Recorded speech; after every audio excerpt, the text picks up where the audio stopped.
SV6 news కు స్వాగతం. ముందుగా హెడ్లైన్స్. రామ్లీలా మైదానంలో ఇండియా కూటమి మహార్యాలీ, కేజ్రీవాల్ కు మద్దతుగా నిలవనున్న నేతలు.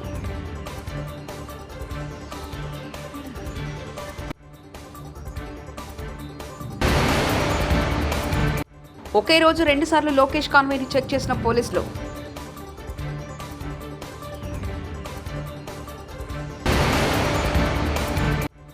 ప్రతిపక్ష నేతలపై సోషల్ మీడియాలో వైకాపా వేధింపులు. కోటంరెడ్డి.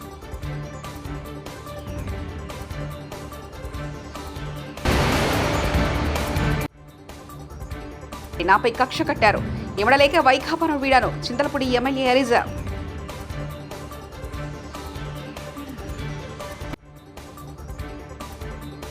లోక్సభ ఎన్నికలకు ముందు ప్రతిపక్షాల ఐక్యత బలాన్ని ప్రదర్శించే లక్ష్యంతో ఇండియా కూటమి మార్చి 31న ఢిల్లీలోని రామ్లీలా మైదాన్లో మహార్యాలీ నిర్వహించనుందని ఢిల్లీ మంత్రి గోపాల్ రాయ్ ఆదివారం తెలిపారు. లిక్కర్ స్కామ్లో సీఎం అరవింద్ కేజ్రీవాల్ అరెస్టు నేపథ్యంలో ఈ ప్రకటన వెలువడింది. బీజేపీ నియంతృత్వ ధోరణితో వ్యవహరిస్తుందని మార్చి 31 ఉదయం 10 గంటలకు జరిపే ర్యాలీలో పాల్గొనాలని రాయ్ దేశ ప్రజలకు విజ్ఞప్తి చేశారు. ప్రధాని మోదీ కేంద్ర దర్యాప్తు సంస్థలను దుర్వినియోగం చేస్తున్నారని ఆరోపించారు. లిక్కర్ స్కామ్లో ఢిల్లీ సీఎం అరవింద్ కేజ్రీవాల్ అరెస్టుపై అస్సాం ముఖ్యమంత్రి హిమంత్ బిశ్వ శర్మ మరోసారి ఆసక్తికరమైన వ్యాఖ్యలు చేశారు. ఎన్ఫోర్స్మెంట్ డైరెక్టర్ ఈడీ పంపిన సామన్లను బేఖాతరు చేశారని, తద్వారా తన అరెస్టును తానే కోరి తెచ్చుకున్నారని అన్నారు. ఒకవేళ తనకు తొలిసారి సమన్లు వచ్చినప్పుడు స్పందించి ఉంటే అరెస్ట్ అయ్యేవారు కాదేమోనని అభిప్రాయపడ్డారు. తాము అధికారంలోకి వచ్చిన 100 రోజుల్లోపనే రాష్ట్రంలో గంజాయి లేకుండా చేస్తామని తెలుగుదేశం పార్టీ జాతీయ ప్రధాన కార్యదర్శి నారా లోకేష్ అన్నారు. సీఎం జగన్ నివాసం చుట్టూ గంజాయి దొరుకుతున్నా చర్యలు లేవని విమర్శించారు. తాడేపల్లిలోని వజ్రా రెసిడెన్షియల్ అపార్ట్మెంట్ వాసులతో నిర్వహించిన ముఖాముఖి సమావేశంలో మాట్లాడారు. జగన్ పాలనలో ఏపీ 30 ఏళ్లు వెనక్కి వెళ్లిందని దుయ్యబట్టారు. పోలీసులు వస్తారు, అటువైపు అంతా కిటికీలు మూసేస్తారు. అదేంటి నాకు అర్థం. షాపులను మూసేస్తారు, అంటే ఒక యుద్ధ వాతావరణం కల్పిస్తారు. మళ్ళీ అమరావతి కండవ కప్పుకుని జయ అమరావతి బ్యాజ్ చేసుకుంటే ఇమీడియట్ గా పరదాలు కట్టేస్తారు. అది ఎంత భయపడుతున్నారో చూడండి. ఇలాంటి పరిస్థితులు ఉండకూడదు. మన ప్రాంతం అభివృద్ధి చెందాలి, మన నియోజకవర్గం ఒక ఆదర్శ నియోజకవర్గం లాగా నిలబడాలనేది అందరి లక్ష్యం. తప్పనిసరిగా మొత్తం ఆంధ్ర రాష్ట్రమే కాదు, భారతదేశం మంగళగిరి వైపు చూసే విధంగా మంగళగిరి నేను అభివృద్ధి చేస్తానని ఈ సభాముఖం మీ అందరికి నేను హామీస్తూ,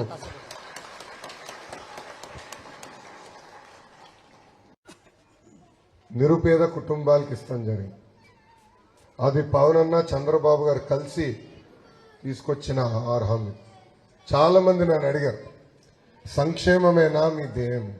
కాదు, సంక్షేమం అభివృద్ధి రెండు కలిసికట్టుగా మేము ముందలు తీసుకెళ్తాం. మీరు బాబు సూపర్ 6లో మొదటి హామీ దయచేసి మీరు చూడండి అమ్మా. దాంట్లో మొదటి హామీ 20 లక్షల ఉద్యోగాలు కల్పిస్తాం. 20 లక్షల ఉద్యోగాలు 5 సంవత్సరాలు. దానివల్ల రాష్ట్ర ఆదాయం 2.5 రెట్లు పెరుగుతుంటుంది. 2.5 టైమ్స్ మనం పెరుగుతాం. బాబు గారు ముఖ్యమంత్రిగా ఉన్నప్పుడు, అంటే 2000 నుంచి 2014 ఉన్నప్పుడు, 2014 నుంచి 19 మధ్యలో ముఖ్యమంత్రిగా ఉన్నప్పుడు 6 లక్షల మందికి ఉద్యోగాలు కల్పించారు. 6 లక్షల మందికి. సో ఒక ఛాలెంజ్గా తీసుకున్నాం ఈసారి 20 లక్షల ఉద్యోగాలు కల్పించాలి. సో అందుకే ఇది డెవలప్మెంట్ వెల్ఫేర్తో కూడిన మేనిఫెస్టో.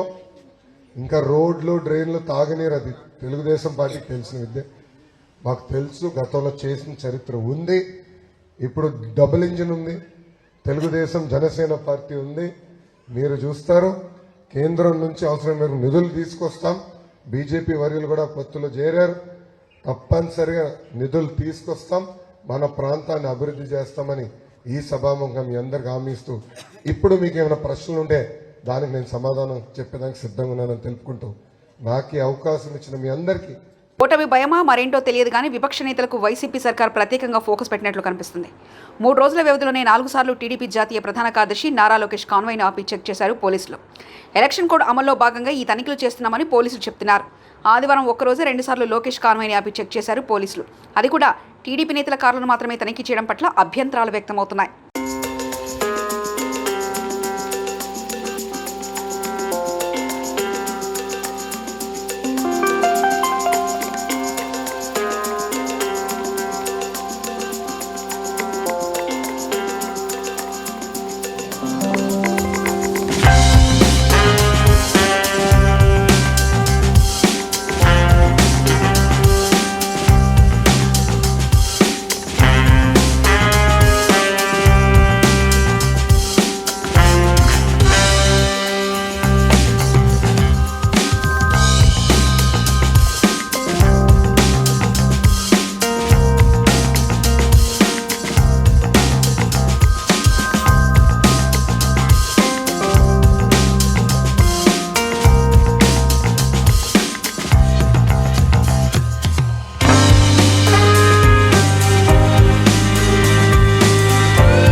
ఖర్చు పెట్టి ఇతర పార్టీల నేతలపై సోషల్ మీడియా ద్వారా వైకాపా వేధింపులకు పాల్పడుతుందని మాజీ ఎమ్మెల్యే కోటంరెడ్డి శ్రీధర్రెడ్డి ఆరోపించారు.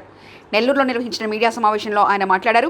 ఏపీసీసీ అధ్యక్షురాలు వైఎస్ షర్మిల, వివేకా కుమార్తె సునీతపై సోషల్ మీడియాలో వ్యక్తిగత విమర్శలు చేస్తున్నారని, చంద్రబాబు సీఎం అయ్యాక ఫోన్ ట్యాపింగ్పై విచారణ తప్పదని హెచ్చరించారు. కోట్లాది రూపాయలు ఖర్చు పెట్టి వేధిస్తున్న తీరు, వైఎస్ఆర్ కాంగ్రెస్ పార్టీ బరి తెగించి కొన్ని సోషల్ మీడియా ఛానల్స్ని, యూట్యూబ్ ఛానల్స్ని కొనుగోలు చేసి, కొనుగోలు మాత్రం అనధికారికంగా ఉంటుంది. ఆ ఛానల్స్ లోగో మీదనే ఉంటాయి. కానీ ఎన్నికలు పూర్తయిన దాకా దానిలో పెత్తనం అంతా వైఎస్ఆర్ కాంగ్రెస్ పార్టీ నాయకులది, వైఎస్ఆర్ కాంగ్రెస్ పార్టీ పెయిడ్ ఆర్టిస్టులది. వైఎస్ఆర్ కాంగ్రెస్ పార్టీ పెయిడ్ ఆర్టిస్టులు ఏదైతే ఇస్తారో అదే ఆ యొక్క యూట్యూబ్ ఛానల్స్లో మొత్తం కూడా ప్రయత్నం చేసే పరిస్థితి. సాక్షాత్తు రాష్ట్ర ముఖ్యమంత్రి వైఎస్ జగన్మోహన్ రెడ్డి గారు సొంత చెల్లెలు వైఎస్ షర్మిల గారి మీద, చిన్నాన్న కూతురు సునీత గారి మీద ఇష్టారీతిలో ఈ యొక్క యూట్యూబ్ ఛానల్స్లో, సోషల్ మీడియాలో వాళ్ళ వ్యక్తిత్వాన్ని హననం చేసే రీతిలో ఉచ్చ నీచాలు మరిచి వైఎస్ జగన్మోహన్ రెడ్డి గారి ఆదేశాలతో, సలహాదారుల సూచనలతో వైఎస్ఆర్ కాంగ్రెస్ పార్టీ పెయిడ్ ఆర్టిస్టులు వ్యవహరిస్తున్న విధానం ఎంత బాధాకరం అంటే, ఆఖరికి సాక్షి పత్రిక, సాక్షి టీవీలో కూడా సొంత చెల్లెలు షర్మిల గారి మీద, చిన్నాన్న కూతురు సునీత గారి మీద ఇష్టారీతిగా వేధిస్తున్నటువంటి తీరు, మానసికంగా, భౌతికంగా ఏ రకంగా వేధిస్తున్నారో ప్రజలు మొత్తం కూడా గమనిస్తూ ఉన్నారు. ప్రజలు ఏవగించుకుంటూ ఉన్నారు. అయినా కానీ నవ్విపోదురుగాక నాకేంటి సిగ్గన్న రీతిలోనే వైఎస్ఆర్ కాంగ్రెస్ పార్టీ, రాష్ట్ర వైఎస్ఆర్ కాంగ్రెస్ పార్టీ వ్యవహరిస్తూ ఉంది. కోవూరు ఎమ్మెల్యే నల్లపురెడ్డి ప్రసన్న కుమార్ రెడ్డి గారు ఇటీవల కాలంలో మాట్లాడుతున్నటువంటి భాష, కోవూరు నియోజకవర్గ తెలుగుదేశం పార్టీ అభ్యర్థి వేమిరెడ్డి ప్రశాంతి గారి గురించి మాట్లాడుతున్నటువంటి భాష అత్యంత అభ్యంతరకరం, అత్యంత దారుణం. ఎంత విచిత్రం అంటే, నల్లపురెడ్డి ప్రసన్న కుమార్ రెడ్డి గారికి ప్రశాంతి గారు చెల్లెలు వరుస అవుద్ది. జిల్లాలో వేమిరెడ్డి ప్రభాకర్ రెడ్డి గారికి ఎమ్మెల్యే అభ్యర్థులకి తగాదాలు పెట్టే పరిస్థితి. ఇది కుట్ర కాదా అని అడుగుతున్నా. వేమిరెడ్డి ప్రభాకర్ రెడ్డి గారు ఏ రోజు ఎక్కడా కూడా పలానా అభ్యర్థిని పెట్టు, పలానా అభ్యర్థిని ఉంచు, పలానా అభ్యర్థి తీ అని చెప్పలేదే. ప్రసన్న కుమార్ రెడ్డి గారు, నాకు తెలిసి నేను చెప్తున్నా, మీరు 90లో కాంగ్రెస్ పార్టీలో ఉన్నారు, 93లో తెలుగుదేశం పార్టీలో ఉన్నారు, మళ్ళీ మధ్యలో తెలుగుదేశం పార్టీలో లక్ష్మీపార్వతి గారి పార్టీలో ఉన్నారు, ఆ తర్వాత మళ్ళీ తెలుగుదేశం పార్టీలో చేరారు, మళ్ళీ కాంగ్రెస్ పార్టీలోకి వచ్చారు, మళ్ళీ వైఎస్ఆర్ కాంగ్రెస్ పార్టీలోకి వచ్చారు. వేమిరెడ్డి ప్రభాకర్ రెడ్డి గారు కుట్రలు కుతంత్రాలు భరించలేక వైఎస్ఆర్ కాంగ్రెస్ పార్టీకో దండవని పెట్టి తెలుగుదేశం పార్టీలో పోటీ చేయటం వెన్నుపోటైతే, మీరు ఇన్ని రకాలుగా పార్టీలు మారారే, దీన్ని ఏమనాలా? ఇకపోతే ప్రసన్న కుమార్ రెడ్డి గారు ఓటమి భయంతో ఇష్టారాజ్యంగా మాట్లాడుతున్నారు. ఏడాది క్రితమే ఫోన్ ట్యాపింగ్ చెప్పా. ఖచ్చితంగా ఎన్నికలైన తర్వాత ఈరోజు తెలంగాణలో ఏ విధంగా దర్యాప్తు జరుగుతుందో, ఆంధ్రప్రదేశ్లో కూడా నారా చంద్రబాబు నాయుడు గారు ముఖ్యమంత్రిగా ఈ యొక్క టెలిఫోన్ ట్యాపింగ్ మీద ప్రత్యేక దర్యాప్తు జరుగుతుంది. దానికి పాల్పడినటువంటి అధికారుల మీద కఠిన చర్యలు తప్పవు.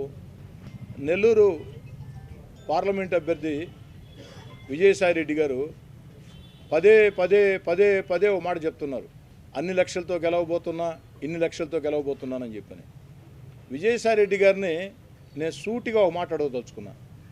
అయ్యా, మీకు ఇంకా 4 ఏళ్ల రాజ్యసభ సభ్యత్వం ఉంది. నిజంగా మీకు గెలుస్తానని నమ్మకం ఉంటే విజయసాయిరెడ్డి గారు 4 సంవత్సరాల రాజ్యసభకు రాజీనామా చేయి, అప్పుడు ఏదైనా మాట్లాడు. చింతలపూడి నియోజకవర్గంలో స్థానికంగా కొంతమంది తనపై కక్ష కట్టి అనేక రకాలుగా ఇబ్బందులను, అవమానాలకు గురి చేశారని వైకాపా ఎమ్మెల్యే ఉన్నమట్ల ఎలిజా ఆరోపించారు. అందుకే అక్కడ ఇమడలేక పార్టీని వీడినట్లు వెల్లడించారు. ఏపీ పీసీసీ అధ్యక్షులు వైఎస్ షర్మిల సమక్షంలో కాంగ్రెస్ పార్టీలో చేరారు. హైదరాబాద్ లోటస్ పాండ్లోని తన నివాసంలో ఎలిజాకు కండవా కప్పి పార్టీలోకి వైఎస్ షర్మిల ఆహ్వానించారు. అనంతరం ఎలిజా మాట్లాడారు. పార్టీ అధ్యక్షులు, జాతీయ అధ్యక్షులు గౌరవనీయులు శ్రీ వైఎస్ జగన్మోహన్ రెడ్డి గారికి వాట్సాప్ ద్వారా పంపించడం జరిగింది. అలాగే పోస్ట్ ద్వారా కూడా నిన్న పంపించడం జరిగింది. ఈరోజు మరి గౌరవనీయులు షర్మిల మేడం గారి చేతుల మీదుగా కాంగ్రెస్ పార్టీలో చేరటం జరిగింది. చింతలపూడి నియోజకవర్గంలో స్థానికంగా నెలకొని ఉన్నటువంటి కొన్ని రాజకీయ పరిస్థితుల వల్ల నేను అక్కడ ఎమడలేక నేను పార్టీని వదిలిపెట్టి బయటకు రావటం జరిగింది. అక్కడ స్థానికంగా మరి కొంతమంది నా మీద కక్ష కట్టి అనేక రకాలుగా నన్ను ఇబ్బంది పెట్టాలని, అవమానపరచాలని, చాలా అంటే హేయమైన చర్యలకు పాల్పడ్డారు. సిట్టింగ్ ఎమ్మెల్యేగా నేను ఉండగానే వేరొకరితోటి మరి శంకుస్థాపనలు, ఓపెనింగ్లు చేయటం, అలాగే శిలాఫలకం మీద ఉన్నటువంటి నా బొమ్మను కూడా రాయితోటి చెరిపేయడానికి మరి పాల్పడ్డారు. అలాగే శిలాఫలకం మీద ఉన్న పేరు కూడా తీసేశారు. మరి ఇలాంటి దుర్మార్గమైనటువంటి పరిస్థితుల్లో అక్కడ స్థానికులు కొంతమంది పెత్తందారులు, ఆ పెత్తందారులు చేసినటువంటి దుర్మార్గమైనటువంటి చర్యలు నేను పార్టీ అధిష్టానానికి తెలియజేశాను. మరి ఈ రకంగా ఉంటే ఇబ్బంది కలుగుతుందని కూడా చెప్పాను. అయితే పార్టీ పెద్దలు ఎవరు కూడా మరి దాన్ని పట్టించుకోకుండా ఇంక అదే కొనసాగుతూ ఉంది. అలాగే మరి మా పార్టీ అని అనుకుని నేను ఎంతో కష్టపడి నేను పనిచేశాను. నేను పార్టీని వీడకముందే రీజనల్ కోఆర్డినేటర్ గారు ఆయన చింతలపూడి నియోజకవర్గానికి రావటం, మరి అక్కడ మీటింగ్ జరపటం, నాకు కనీస సమాచారం కూడా ఇవ్వకపోవటం అనేది నాకు చాలా బాధను కలిగించింది. మరి ఇలాంటి దుర్భరమైనటువంటి పరిస్థితుల్లో నేను ఇక్కడ ఉండలేను అని చెప్పి మా పార్టీ నాయకుడికి నేను ఆయనకి రాజీనామా సమర్పించడం జరిగింది నిన్నే. నా ఉద్దేశంలో మరి మన భారతదేశంలో ఉన్న పార్టీలన్నింటిలో కంటే కులాల మీద కానీ మతాల మీద కానీ బేస్ కానటువంటి పార్టీ ట్రూలీ సెక్యులర్ పార్టీ, నిజమైన సెక్యులర్ పార్టీ కాంగ్రెస్ పార్టీ. కాబట్టి కాంగ్రెస్ పార్టీలో నేను చేరటం జరిగింది. ఈ పార్టీలో మరి నేను కష్టపడతాను.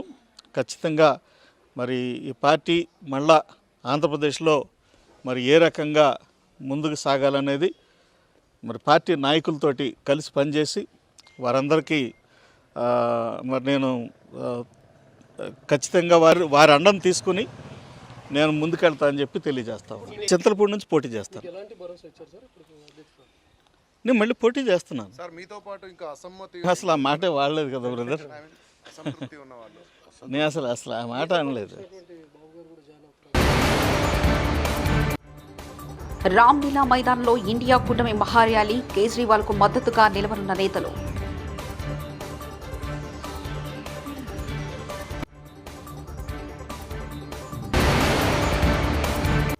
ఒకే రోజు 2 సార్లు లోకేష్ కాన్వాయ్ని చెక్ చేసిన పోలీసులు.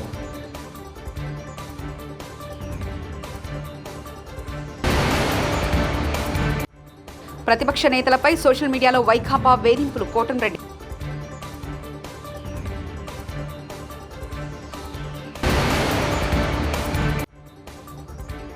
నాపై కక్ష కట్టారు, ఎమడలేక వైకాపాను వీడాను. చింతలపూడి ఎమ్మెల్యే ఎలిజా.